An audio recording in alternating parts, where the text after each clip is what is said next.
Bersama Intens Investigasi, polemik antara Loli, anak perempuan Nikita Mirzani dengan Mail, asisten Nikita Mirzani, kini kian memanas. Ya, usai Mail membongkar fakta tentang kehamilan Loli lewat postingan eksklusifnya. Yang terbaru, Mail pun kembali menyinggung Loli dalam postingan eksklusifnya di media sosial dengan mengunggah foto tangkapan layar obrolan yang diduga Loli bersama seseorang dalam direct message di Instagram Loli. Lantas, seperti apakah tangkapan layar yang diunggah oleh Mail yang memperlihatkan Loli beberapa kali menghujat dan menuding Mail lantaran menduga jika Mail sengaja membongkar isu hamilnya itu untuk menutupi isu perselingkuhan Aziza yang sempat viral. Hingga Loli pun tampak menyebut Mail dengan sebutan babu karena menilai postingan eksklusif Mail itu pun hanya demi mendapatkan uang. Di sisi lain, seperti apakah kegeraman Nikita Mirzani yang masih disangkut pautkan dengan Loli? Padahal Nikita pun sudah tidak peduli lagi dengan anak perempuannya itu. Dan bagaimana pula psikolog melihat sosok Nikita Mirzani di posisi sebagai seorang ibu yang pastinya sangat berat untuk melepaskan keterikatan dengan anak sulungnya Loli. Namun, berbeda jika melihat dari sisi psikologi anak yang dinilai tidak seberat sang ibu ketika memutuskan hubungan antara ibu dan anak. Pemirsa, bersama Intens Investigasi, kami hadirkan kabar terkini, terpercaya, dan teraktual. Tetapi sebelumnya, jangan lupa untuk like, subscribe, dan juga share channel YouTube ini.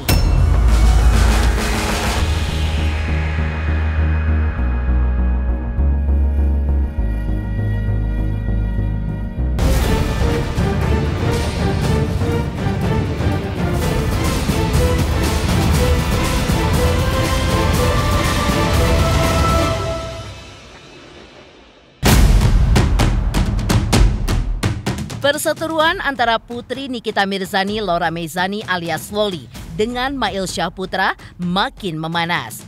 Usai Mail membeberkan isu Loli hamil di postingan eksklusif media sosialnya. Yang terbaru, Mail yang dikenal sebagai asisten Nikita Mirzani itu pun kembali menyinggung Loli dalam postingan eksklusif media sosialnya dengan mengunggah foto tangkapan layar obrolan yang diduga Loli bersama seseorang dalam direct message Instagram. Dalam DM tersebut, Loli beberapa kali menghujat dan menuding Mail lantaran menduga Mail sengaja untuk membongkar isu hamilnya itu agar menutupi isu perselingkuhan Aziza yang sempat viral kemarin. Makanya, gue bingung kak, kok gue jadi bahan redupannya si Zize? Tulis Loli dari postingan terbaru media sosial akun @lambedanu. Tak sampai di situ, Loli pun juga menuding bahwa Mail mencoba untuk mengambil keuntungan dari isu kehamilannya ini. Lantaran Mail pun membeberkan isu kehamilannya itu melalui postingan eksklusif, di mana hanya bisa dilihat jika pengikutnya melakukan pembayaran. Terus, lo tahu nggak? Dia mau omongin dan bongkar aib gue di eksklusif. Lah, berarti dia ngejual nama gue dong. Dan dia butuh uang dong. Sambung Loli. Loli pun kembali menyebut Mail dengan sebutan dan yakin bahwa Mail membongkar aibnya di postingan eksklusifnya itu tak lain hanya demi untuk mendapatkan cuan. Heran gua malah dijadiin bahan uang sama dia. Gila, namanya ya butuh uang, makanya eksklusif. Kesal Loli. Menariknya, dalam postingan eksklusif itu, Mail pun justru tidak ambil pusing soal tudingan Loli tersebut. Hingga Mail pun kembali menyindir Loli soal hutang serta kelakuan buruknya di mana sering meminta uang pada orang lain. Duh Loli, lu itu banyak hutang sampai ratusan juta. Jangan lupa, tulis Mail di postingan eksklusifnya. Oh iya, jangan lupa juga lu sering minta Kerangga transfer duit 50.000 buat makanan di Gojek. Bongkar Mail. cek kandungan. Kan kalau misalnya habis dikuret itu di bawah 6 bulan, misalnya dia berkuret masih 2 bulan atau 3 bulan, itu masih kelihatan tuh dinding rahimnya masih basah, masih ada bekas kuretannya, masih kelihatan. Nanti kalau misalnya dia nggak ngaku kalau dia hamil atau dia pernah kuret atau dia udah dikeluarin ya, apa ya tanggung mau bikin story, mau lihat buktinya kan Loli besok ya. Sebelumnya, ternyata berita kehamilan Loli ini pun tidak hanya di-spill oleh Mail. Namun, Nikita sendiri secara terang-terangan dalam live TikToknya yang bocor. Entah karena lupa dimatikan atau sengaja saat bersama sang asisten. Bahwa menyatakan dirinya sudah mengetahui jika Loli hamil sejak sebulan yang lalu. Di saat Loli yang tiba-tiba merubah penampilannya dengan berhijab. Saya tahu itu anak hamil dari bulan lalu. Itu kalau orang-orang tahu dia pakai hijab cuma nutupin buat kebuntingannya itu. Makanya kan sekarang udah digugurin tuh kandungannya tuh. Pada siaran live itu, Nikita Mirzani pun juga mengungkapkan kegeramannya dengan netizen yang justru membela Loli. Kegeraman tersebut diungkapkan Nikita kepada Mail. Dan Mail pun juga geram dengan netizen yang sebenarnya tidak tahu akan kebenaran sikap Loli di belakang semua hal yang ada pada sosial medianya. Di mana Loli pun dinilai lebih banyak playing victim dan pandai pembuat cerita. Sehingga netizen pun akhirnya bersimpati dan merasa kasihan dengan Loli. Kesel banget gue. Dikit-dikit bawa gue, dikit-dikit bawa gue. Masa anak begitu dibela, kan aneh. Udah gak gunting, gugurin kandungan. Dulu waktu masih sama gua rawat. Apa aja gua kasih. Sekolah keluar negeri gua biayain. Gue tuh bingung kadang-kadang sama netizen ini. Orang main ngata-ngatain kayak gitu, terus gitu kayak mereka tuh gak mikir gitu. Ini anak nih sebenarnya playing victim. Ini anak tuh pintar pembuat cerita. Dia kalau jadi sutradara menang, Jones. Dia itu yang disupport netizen sih dia itu. Dia tuh paling demen tuh kalau udah disupport sama netizen. Besar kepala dia itu. Emang. Dia happy banget kayak gitu. Netizen tuh ngebela, oh ini apa, kasihan mau kayak gimana pun anak lo. Ya anaknya nggak tahu diri, kalau anaknya juga bisa baik sama orang tua, nggak masalah deh. Gila, sampai keluarga gua aja udah nggak peduli loh tuh anak mau ngapain. Gua mah nggak peduli, cuman itu anak jadinya besar kepala, ngerti nggak lo? Emang. Jadi kebohongannya dia, kebusukannya dia itu ketertutupi gara-gara ini. Gua sampai kaget loh, gila. Gua ditagih-tagih duit dari orang-orang yang dia pinjemin. Saking geramnya karena disebut ibu yang tidak mengurus anak, Nikita pun juga mengungkapkan kekesalannya dengan salah satu TikToker bernama Leily yang sempat membela Loli dalam siaran live-nya dengan Mail beberapa waktu lalu. Nikita pun juga mengungkapkan kekesalannya itu karena Leily justru sempat membela Loli kala Mail membuka fakta sebenarnya. Hingga ujung dari pembelaan Leily kepada Loli tersebut, Nikita pun malah menjadi bulan-bulanan netizen karena dinilai telah membuang anak hingga tidak mau memaafkan anak perempuan satu-satunya itu. Kamu harusnya tahu Leli, saya pernah menjarain orang loh gara-gara itu anak dibully. Kamu cari di Google, bener nggak? Saya sampai sebegitunya loh anak saya dibully, saya penjarain. Itu lawyer namanya Indra Tarigan, silakan cek. Kok kamu tiba-tiba cuman tahu dari sosial media, kamu berspekulasi bahwa oh ya, kasihan dia itu anak sendiri segala macam. Kalian ini yang ngebela ini otaknya di mana, saya nggak paham ya. Kok dia yang milih untuk bebas, kok saya yang disalahin? Kok dia memilih hidupnya hancur, kok saya yang disalahin? Saya udah cukup ngerawat dia sampai 16 tahun. Ya, dituduh hamil. Di situ ada diminta untuk aku minta tolong klarifikasi bahwa saya nggak hamil intinya. Kamu seorang perempuan, nanti kamu akan jadi seorang ibu. Kamu rasain sendiri rasanya gimana. Saya diem loh dari kemarin. Yang bermasalah Mail sama dia, saya yang dibawa-bawa. Dia biarin jadi konsumsi publik. Saya nggak mau, saya capek disalah-salahin melulu jadi orang tua. Dia sendiri itu pilihan hidupnya, paham? Itu pilihan dia untuk menjadi bebas, tidak mau diatur. Lantas, Seperti apakah kegeraman Nikita Mirzani yang masih disangkut pautkan dengan Loli? Padahal Nikita pun sudah tidak peduli lagi dengan anak perempuannya itu. Apalagi ketika mengetahui tingkah laku Loli yang baru-baru ini dikabarkan hamil. Kekesalan Nikita pun semakin memuncak hingga ia pun akhirnya mengungkapkan penyesalannya pernah melahirkan Loli.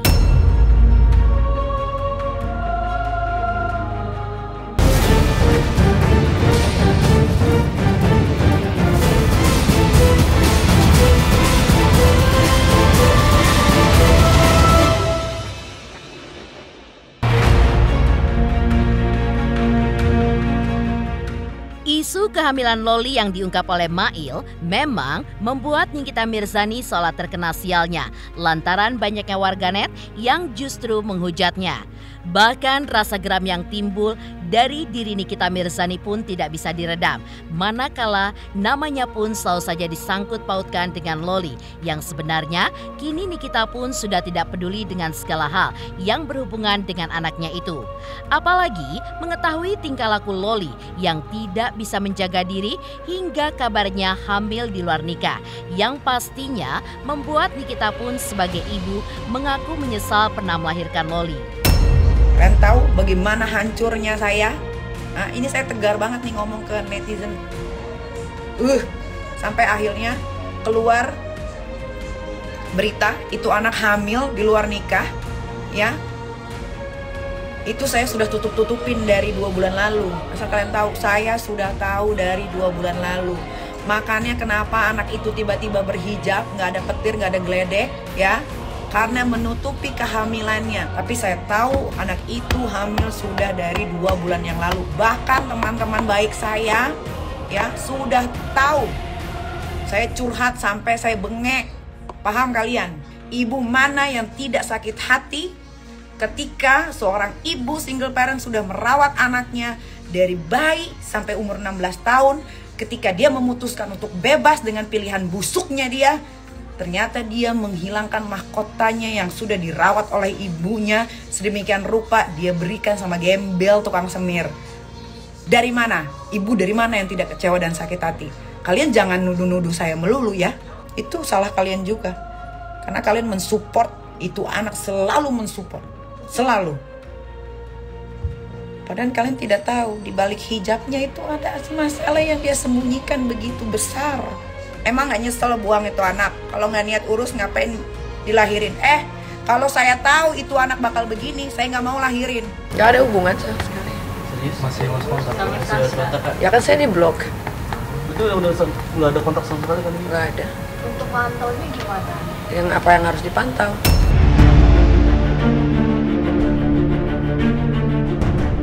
Tak hanya itu, Nikita pun secara terang-terangan membuka semua kelakuan Loli selama ini, termasuk sang anak yang mempunyai pilihannya sendiri, di mana ingin bebas dalam menjalani hidupnya.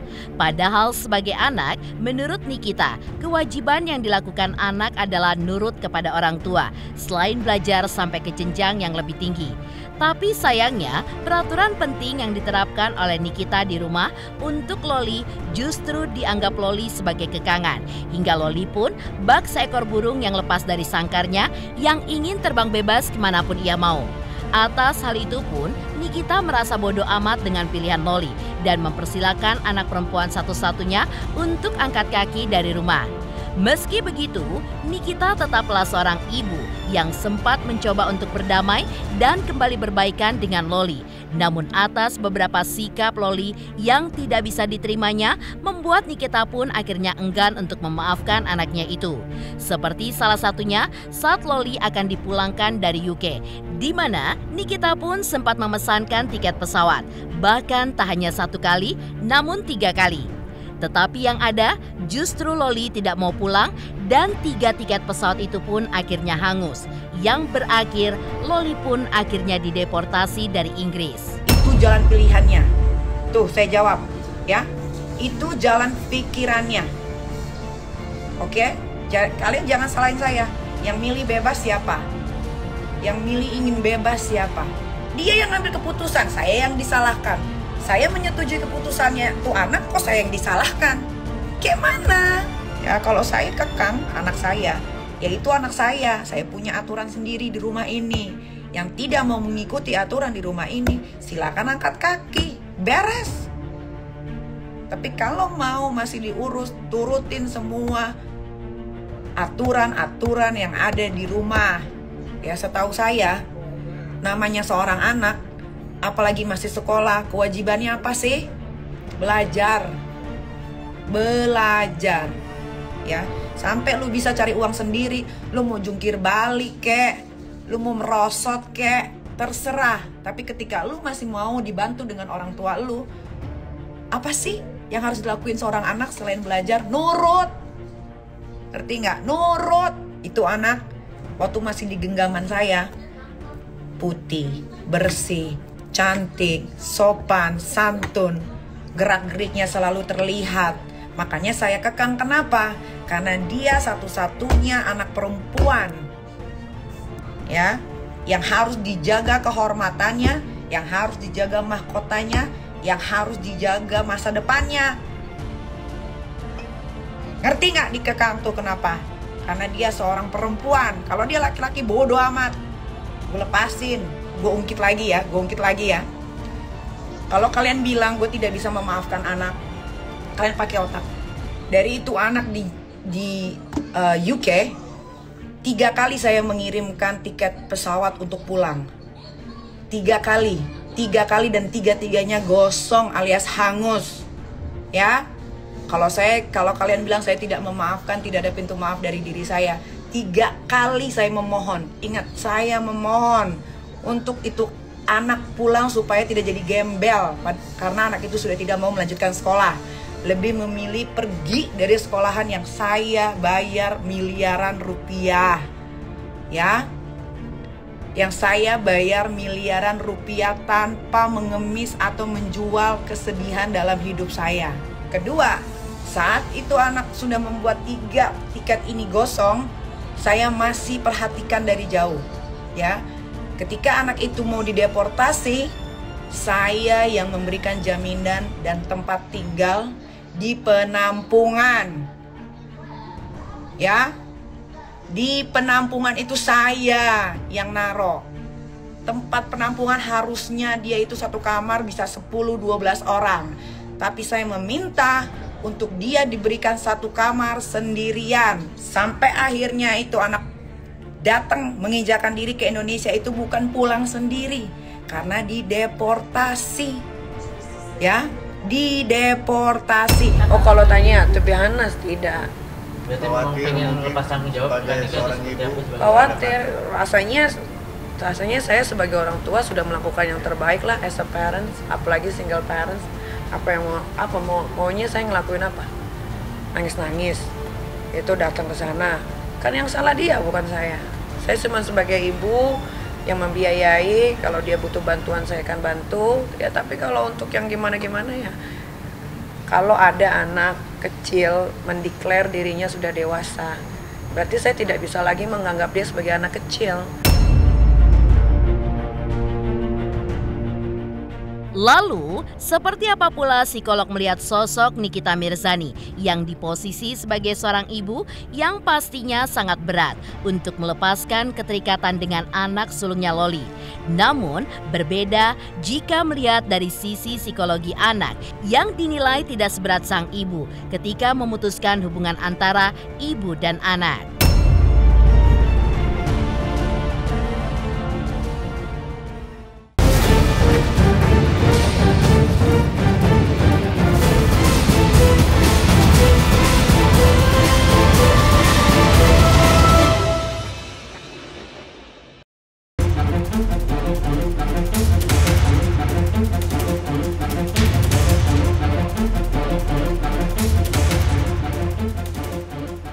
Mungkin bukanlah sebuah fenomena baru jika melihat seorang ibu dan anak perempuan yang seringkali bertengkar. Pertengkaran mungkin hal yang lazim di semua hubungan. Namun, pertengkaran yang berakar dari konflik yang mendasar tidak pernah terselesaikan adalah persoalan lain, di mana hal ini pun bisa membuat hubungan keduanya semakin merenggang. Mungkin hal itulah yang seolah pantas disematkan kepada Nikita dan Loli, anak perempuannya.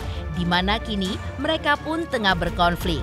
Mengingat Nikita Mirzani sudah mencoret nama Loli dari kartu keluarganya. Lantaran Loli pun punya aturan sendiri, yaitu ingin hidup bebas tanpa kekangan orang tua. Lantas, seperti apakah Joyce Manurung, seorang psikolog, ketika melihat sosok Nikita Mirzani yang di posisi sebagai ibu? Pastinya sangatlah berat untuk melepaskan keterikatan dengan anak sulungnya Loli yang telah diasuhnya selama 16 tahun itu. Berbeda dari sisi psikologi sang anak yaitu Loli, di mana menurut Joyce, psikologi yang dirasakan anak tidak akan seberat apa yang dirasakan ibunya ketika memutuskan hubungan antara ibu dan anak. Lantaran biasanya anak berusia remaja seperti Loli memang memiliki sebuah fase yang unik, yaitu ingin menunjukkan kemandiriannya. Di sisi lain, justru berbanding terbalik dengan kondisinya yang kini belum stabil. Remaja itu adalah satu fase usia dalam perkembangan manusia yang paling unik, ya. Karena di usia remaja ada dua kondisi yang muncul secara bersamaan. Yang pertama adalah usia ingin menunjukkan kemandirian, punya otoritas. Jadi dia nggak mau diatur, dia pengen bikin apapun yang dia mau. Dan biasanya di usia ini yang jadi fokusnya adalah teman-teman sebaya. Jadi kalau teman-teman sebayanya bikin A, ya dia harus ikut itu. Kalau orang tuanya menentang, dia akan melawan orang tuanya dan mengikuti teman-temannya. Namun di sisi sebaliknya, ini usia dimana belum matang. Jadi secara finansial belum siap, emosinya belum matang, kognisinya belum matang, apalagi dalam mengambil keputusan sama sekali belum matang. Jadi kalau dilihat ini dua kondisi kontradiktif. Satu pengen punya otoritas, satu belum matang. Yang makanya kalau kita lihat nih secara wajar, bentuknya jadinya seperti tidak yakin gitu ya, agak ragu-ragu atau tidak menguatkan gitu. Nah, ini yang terjadi. Jadi kalau kita perhatikan, ketika anak ini merasa dia tidak terpenuhi kebutuhannya, dia melawan orang tuanya, dia berontak. Dia akan bilang, terserah gitu ya, saya bisa sendiri, karena ada fase tadi ingin menunjukkan otoritas. Tapi ternyata sekarang dia nggak bisa, dia balik di sana. Karena mungkin secara finansial dia harus masih bergantung, kemudian dia harus masih punya tuntutan disupervisi oleh orang tuanya. Mau nggak mau dia harus punya hubungan yang baik dengan ibunya. Nah, ini yang sengaja mungkin diupayakan pada saat ini.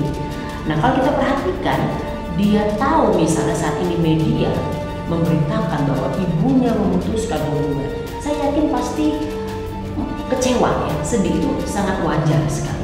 Nah di usia ini emosi anak kan belum matang, jadi mungkin bisa berlebihan emosinya. Namun bisa juga tidak sepenuhnya seperti itu, bisa juga santai-santai saja menurut dia, ya wajar saja menurut dia begitu. Jadi kita nggak paham juga nih kondisi anak seperti apa. Namun karena kondisinya tidak stabil atau belum stabil, saya sebut begitu, maka kemungkinan kondisi emosi anak bisa fluktuatif. Terlihat biasa-biasa aja, namun di dalamnya bisa berontak, gitu. Atau di media sosial terlihat kooperatif, namun di baliknya bisa marah, gitu. Bisa menunjukkan agresivitas atau tindakan yang memang menuju pada ibunya. Gitu. Nah, ini yang nanti kita perlu pahami lebih lanjut. Namun kembali lagi, dalam situasi seperti ini, anak akan merasa tidak aman. Nah, tidak aman ini yang sebenarnya membuat kondisi anak secara mental rapuh.